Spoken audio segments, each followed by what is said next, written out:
My name is Nancy, and I'm 58 years old. 3 years ago, I lost my husband to a sudden heart attack, and since then, I've been raising our son David on my own. He's 28 now, works as an accountant, and has always been such a good boy to me. Recently, something unexpected happened that changed everything. My Aunt Margaret from Boston passed away and left me $35 million in her will. I decided to keep this inheritance secret when David announced he was getting married to his girlfriend Jessica. Something deep in my gut told me to wait and watch, though I desperately hoped I was wrong about my suspicions. Before I dive into this story, I'd love to know where you're watching from. Please hit that like button and subscribe to my channel if you haven't already. Trust me, you'll want to hear how keeping this secret completely saved my family from disaster. Life after losing my husband Robert wasn't easy. We had been married for 32 years, and his sudden death at 55 left me feeling lost and alone in our modest two-bedroom home. Robert had worked as an electrician his whole life, providing for our family with steady, honest work. I had taught fourth grade at Lincoln Elementary for 25 years before retiring early to care for him during his final months when his heart condition worsened. After Robert passed, I lived on his Social Security survivor benefits and my small teacher's pension. Money was tight, but I managed by being careful with every dollar. I clipped coupons, shopped sales, and drove the same Honda Civic we'd bought 10 years earlier. My world had become small and predictable, centered around my weekly grocery trips, church on Sundays, and visits from David. David had always been my pride and joy. Even as a child, he was responsible beyond his years. When Robert died, David stepped up in ways that made my heart both swell with pride and ache with the knowledge that he was sacrificing his own carefree years to help me. He visited twice a week without fail, fixed leaky faucets, mowed my lawn in summer, and shoveled my driveway in winter. His steady job at Morrison Accounting provided him a decent living, though nothing extravagant. My Aunt Margaret had always been the family mystery. 20 years older than my mother, she had never married and lived alone in a 4-story brownstone in Boston's exclusive Back Bay neighborhood. Family legend said she had made her fortune buying and selling properties in the 1970s and 80s, but she never talked about money when she called on holidays. Our relationship was cordial but distant, maintained through Christmas cards and occasional phone calls about family news. The call from attorney Harold Henderson came on a rainy Thursday morning in March. Margaret had died of pancreatic cancer, something she had battled privately for 6 months without telling anyone in the family. Her funeral had been small and intimate, attended only by a few neighbors and her housekeeper of 20 years. In her will, she had left her entire estate to me, her only living niece. When Mr. Henderson explained the extent of Margaret's wealth, I had to ask him to repeat the numbers. $35 million in various stock portfolios, bonds, and real estate investments, plus her beautiful brownstone home fully furnished and worth another $3 million. Margaret had lived frugally despite her wealth, investing wisely and watching her fortune grow for decades. The legal process required several trips to Boston. Walking through Margaret's house for the first time was overwhelming. Every room was filled with beautiful antiques, original artwork, and first edition books. Her personal study contained detailed financial records showing decades of careful investments and modest living expenses. She had clearly been planning this inheritance for years, organizing everything to make the transition as smooth as possible for me. During this time, David was busy planning his proposal to Jessica. I watched him carefully, saving money from his accounting salary, researching engagement rings online, and nervously planning the perfect romantic evening. He was so excited about starting this new chapter of his life, and I didn't want to overshadow his happiness with sudden news about massive wealth. Jessica Martinez was 25 years old, strikingly beautiful and undeniably intelligent.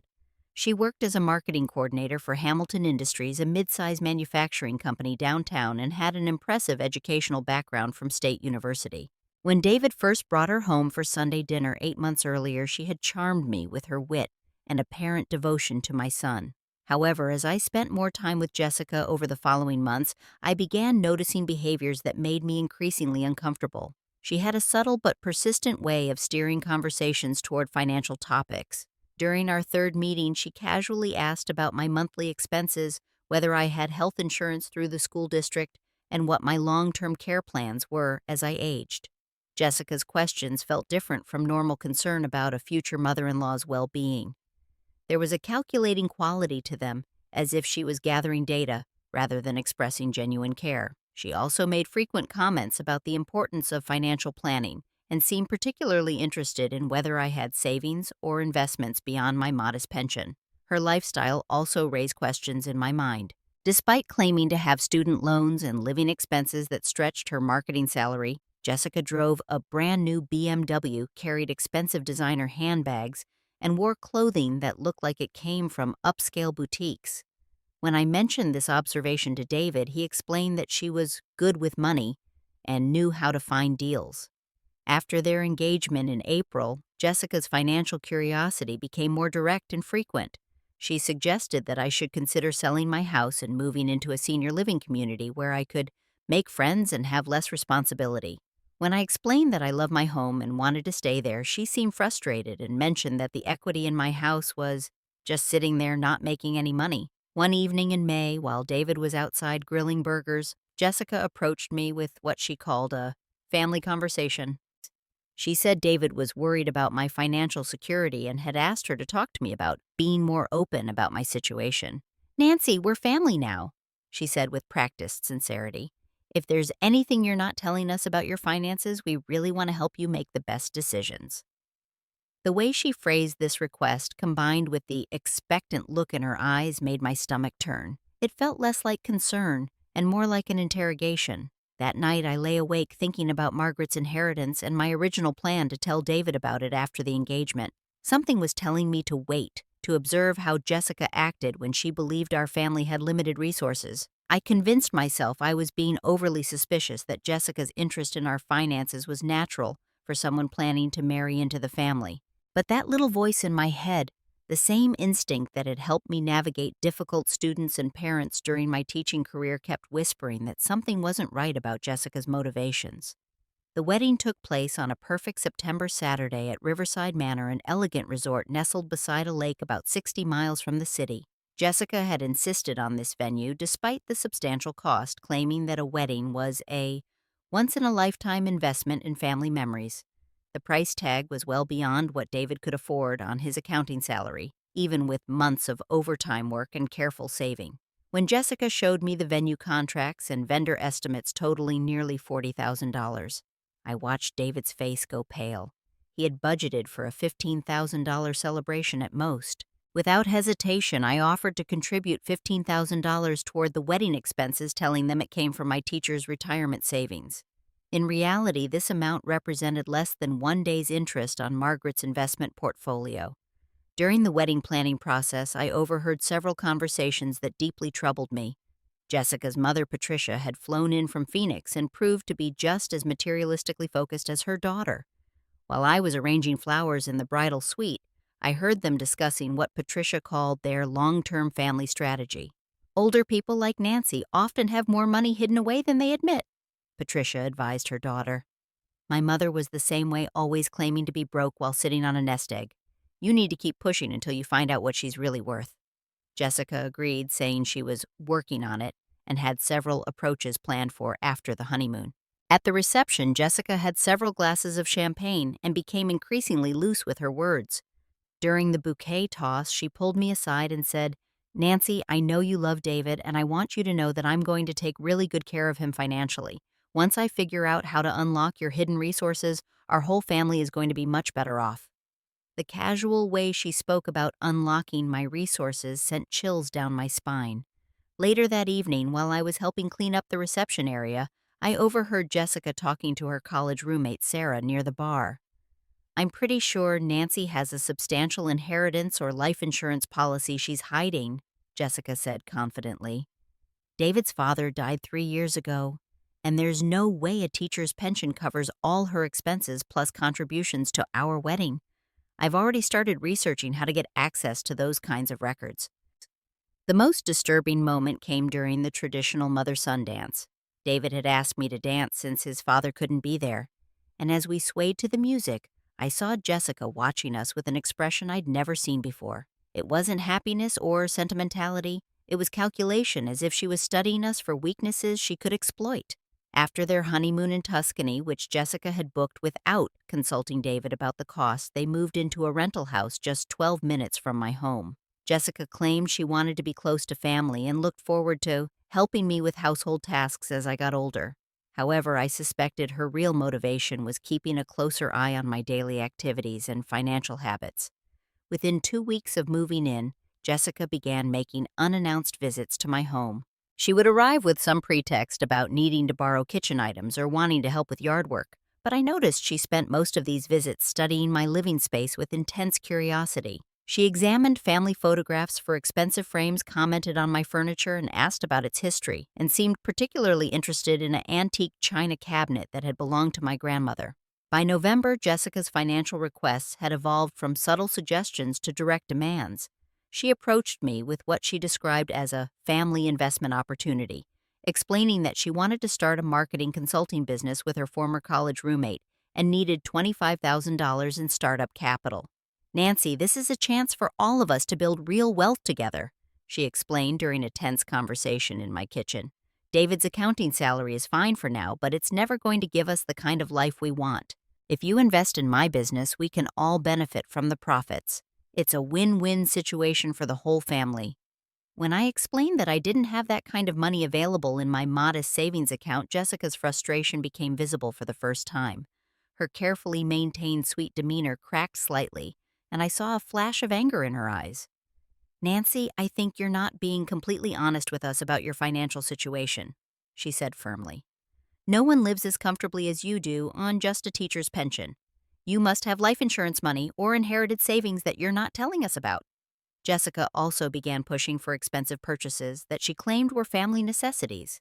She wanted David and her to buy a larger house in a more prestigious neighborhood, suggesting that I sell my home and move in with them. "Think of the money you'd save on utilities and maintenance," she argued persuasively.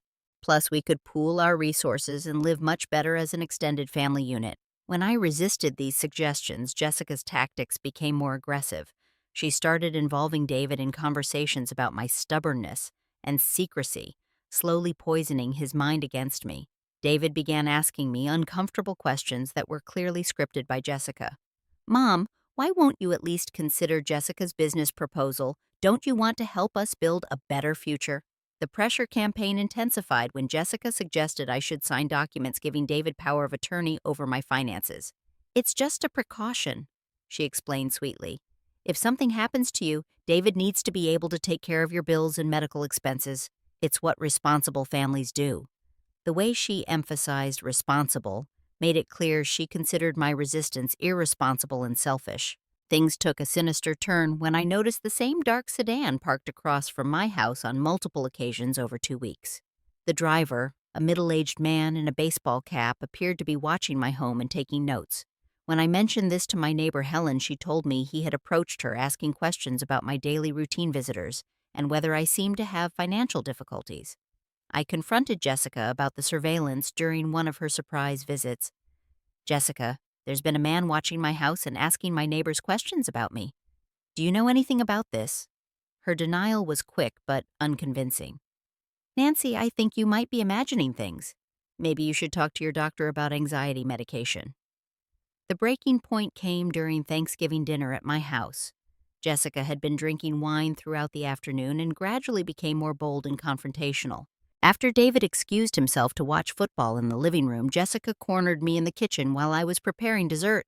"Nancy, I'm tired of playing games with you," she said, her voice low but intense. "I know you have money that you're hiding from us. I've done my research and your story doesn't add up. No teacher lives this well on pension alone. You're being selfish and manipulative, and it's affecting my marriage to your son." December brought revelations that shattered any remaining illusions I had about Jessica's true nature. The surveillance of my home had become more obvious and frequent, with different vehicles and investigators rotating to avoid detection. However, what I discovered next revealed the full scope of Jessica's criminal intentions.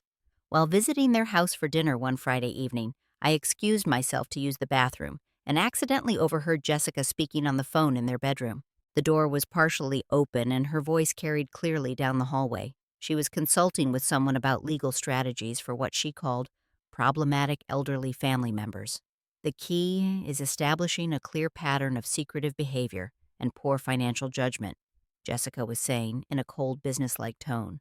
"Once we can document that she's hiding assets and making irrational decisions about money, we can petition the court for emergency guardianship. David would gain complete legal control over all her finances, and we could access everything she's been hoarding." My blood turned to ice as I realized Jessica was building a legal case to have me declared mentally incompetent. She was systematically creating false evidence of financial instability and cognitive decline, so David could be appointed as my guardian, giving them access to assets they believed I possessed.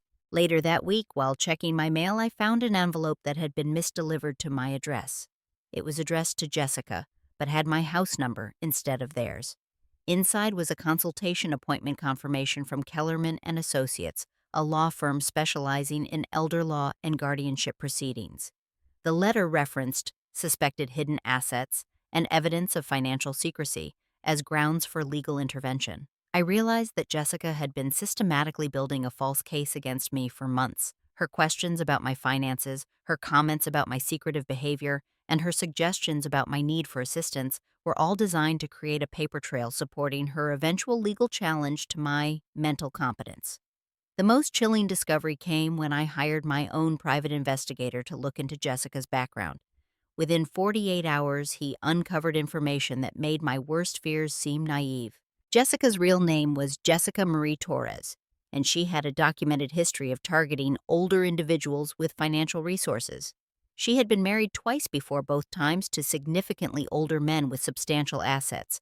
Her first husband, retired bank executive William Hayes, had died under suspicious circumstances just 18 months after their wedding, leaving her a considerable inheritance. Her second marriage to successful contractor Robert Martinez had ended in divorce when he discovered Jessica systematically emptying his business accounts. Court records showed Jessica had been charged with elder financial abuse and identity theft in connection with the Martinez case, though charges were dropped as part of a settlement agreement that required her to leave the state. She had changed her name and moved to our city specifically to find new targets among the local population. Most disturbing of all, my investigator discovered that Jessica had researched David's background extensively before their supposedly chance meeting at a downtown coffee shop. She had known about Robert's death, my teaching career, and our family's apparent financial situation months before she ever spoke to my son.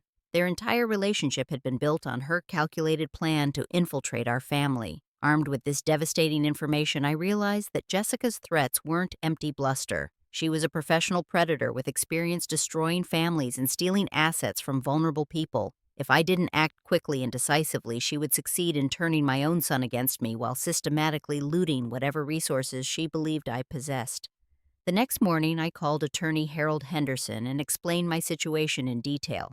He immediately recommended private investigator Thomas Wright, who specialized in exposing financial fraud and protecting elderly victims from family exploitation schemes.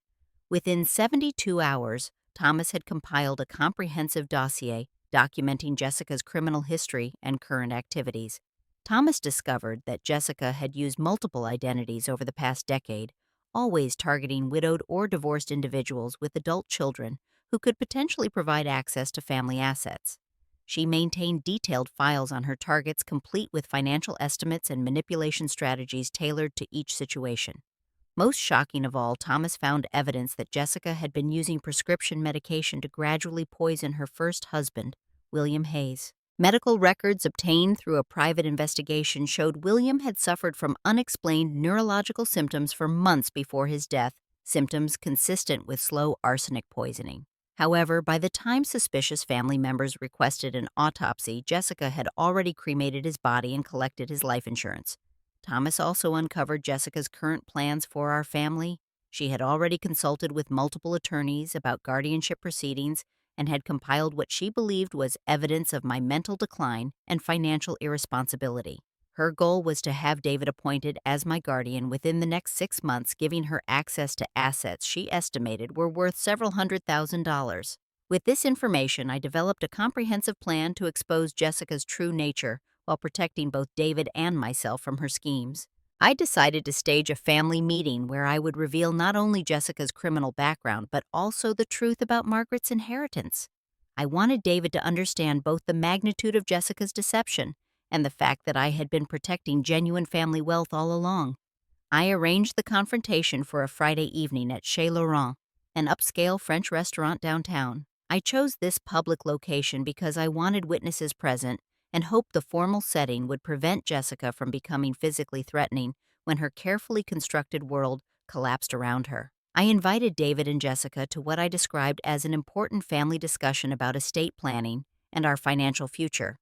I told them I had recently received some unexpected news about family assets and wanted to share this information with them both. This description was carefully designed to excite Jessica's greed while ensuring their attendance at what they believed would be a profitable conversation. I also arranged for Thomas Wright to be present as a witness and protection, along with my attorney, James Morrison, who brought legal documents including a restraining order and cease and desist papers that could be served immediately if Jessica became threatening or dangerous. On the appointed evening, David and Jessica arrived dressed elegantly and clearly expecting positive news about hidden family wealth. Jessica was more animated and charming than I had seen her in months, and David seemed nervous but hopeful. They had absolutely no idea that their lives were about to change forever in ways they could never have anticipated. After we ordered our meals and engaged in light conversation, I began by telling David how much I loved him and how proud I was of the honest, hardworking man he had become. Then I revealed Margaret's inheritance, explaining that I had received $35 million and had kept it secret not out of mistrust, but out of careful concern for our family's well-being and security. David's initial reaction to news of the inheritance was pure shock and disbelief. His eyes went wide, and he asked me to repeat the amount 3 times before the reality began to sink in. "Mom, $35 million. Are you serious? Why didn't you tell me?" His voice was filled with confusion rather than anger, and I could see him trying to process this life-changing information. Jessica's response was quite different. Her eyes immediately lit up with unmistakable greed, and I could practically see her mentally calculating how this windfall would change her plans. "Nancy, this is incredible news for the whole family," she said with barely contained excitement. "We need to sit down and make some serious plans about how to manage this kind of wealth responsibly." Before Jessica could continue planning our financial future, I introduced Thomas Wright and began presenting the evidence of her true identity and criminal background. Thomas methodically laid out court documents, marriage certificates, police reports, and photographs that told the complete story of Jessica's predatory history. The transformation in Jessica's demeanor was immediate and dramatic. As Thomas presented evidence of her previous marriages, criminal charges, and systematic deception, her face cycled through confusion, denial, anger, and something approaching panic. "This is absolutely ridiculous," she said, her voice shaking with barely controlled rage. "Nancy, you hired someone to investigate your own daughter-in-law. This is clearly some kind of setup because you're jealous that David chose me over your controlling influence."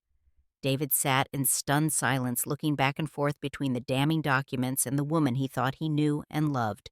When Thomas produced photographs of Jessica at charity events with both of her previous husbands wearing the same distinctive antique necklace she had told David was a family heirloom, the evidence became undeniable. "Jessica, is this true?" David's voice was barely a whisper. "Were you married before? Have you been lying to me about everything?" The pain and betrayal in his eyes was heartbreaking. I was watching my son's world crumble as he realized that the woman he loved had been systematically manipulating him from their very first meeting. Jessica made one desperate attempt at manipulation, reaching across the table to grasp David's hands while looking directly into his eyes with practiced sincerity. "David, honey, you know who I am. We've built a life together over 2 years. Are you really going to believe these fabricated lies over your own wife? Your mother obviously can't accept that you chose me, and now she's trying to destroy our marriage with fake evidence." However, Thomas had anticipated this response and was prepared with irrefutable proof. He produced a security camera photograph taken just 4 months before Jessica supposedly met David by chance at a coffee shop. The image showed her sitting in her car outside David's office building, clearly conducting surveillance on his daily routine. This evidence proved their meeting had been planned and orchestrated as part of her scheme to infiltrate our family. When David saw this final piece of evidence, his shock transformed into deep anger. "You researched me. You planned our entire relationship, everything we shared, everything you said you felt for me was all part of some elaborate con game." His voice grew louder, causing other diners to glance in our direction, but he was beyond caring about public appearances. Jessica's carefully maintained facade finally cracked completely under the weight of irrefutable evidence. "You think you're so clever now," she hissed, her voice dropping to a dangerous whisper. "You have no idea what I'm capable of, David. I've destroyed men much stronger and smarter than you. And Nancy, that money should have been mine. I earned it by putting up with your pathetic son and your boring family dinners for 2 years." At this point, Jessica's mask had slipped entirely, revealing the cold, calculating predator beneath the charming exterior. She continued her tirade, threatening both David and me, while completely unaware that my attorney was recording everything for potential criminal proceedings. The restaurant manager approached our table as two police officers arrived, having been alerted that Jessica might become dangerous when confronted with evidence of her crimes. The weeks following Jessica's exposure were painful but absolutely necessary for healing and moving forward. David moved back into his childhood bedroom temporarily while he processed the magnitude of betrayal he had experienced. He was devastated not only by Jessica's deception but also angry with himself for missing signs that now seemed obvious in hindsight. We spent many long evenings sitting at the kitchen table talking about manipulation tactics, trust issues, and how predators like Jessica specifically target people with kind hearts and generous natures. David blamed himself for being naive, but I helped him understand that Jessica was a professional con artist with years of experience exploiting good people. David filed for divorce, immediately citing fraud and intentional deception as grounds for annulment of their marriage. Jessica's attorney attempted to claim she was entitled to half of our family's assets, including Margaret's inheritance, but the evidence of criminal intent and systematic fraud made any such claims impossible to pursue legally. In fact, the investigation revealed that Jessica had incurred significant debts in David's name during their marriage, including credit cards and personal loans he knew nothing about. She had been systematically destroying his credit while planning to gain access to family wealth through guardianship proceedings.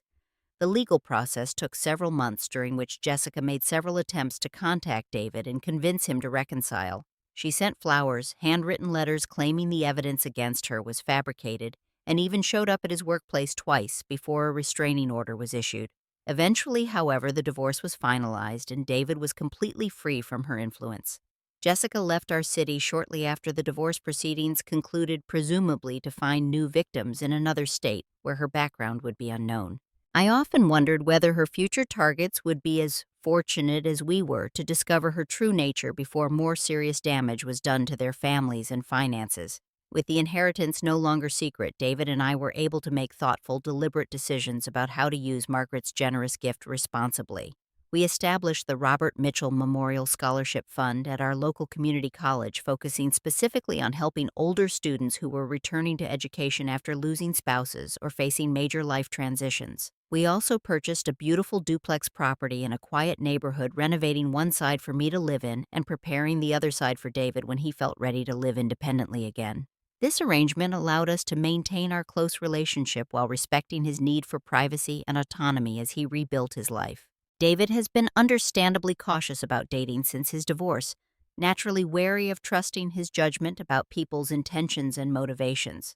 However, he has also grown stronger and wiser from this painful experience. He tells me that surviving Jessica's betrayal taught him to value authenticity over surface charm and substance over superficial attraction. As for me, I learned to trust my instincts completely and never doubt that inner voice that warns of danger. That uncomfortable feeling I experienced about Jessica from our very first meeting was my intuition trying to protect our family from a genuine threat. I have promised myself never to ignore those warnings again, regardless of how much I might want to believe the best about people. Margaret's inheritance gave us financial security beyond anything we had ever imagined, but more importantly, it provided the tool we needed to expose someone who could have destroyed our family completely. Sometimes I think Margaret somehow knew that David and I would need protection, and her generous gift came at exactly the right moment in our lives. Looking back on this entire ordeal, I realized that keeping the inheritance secret wasn't about distrust or paranoia. It was about wisdom and patience, waiting to observe people's true intentions before revealing information that could fundamentally change their behavior toward us. In a world where money often brings out the worst in people, sometimes the most generous thing you can do is keep your blessings private until you know who truly deserves to share in them. Have you ever had to keep an important secret to protect someone you love, or maybe you've experienced someone in your family trying to manipulate you for financial gain? I'd love to hear your stories in the comments below.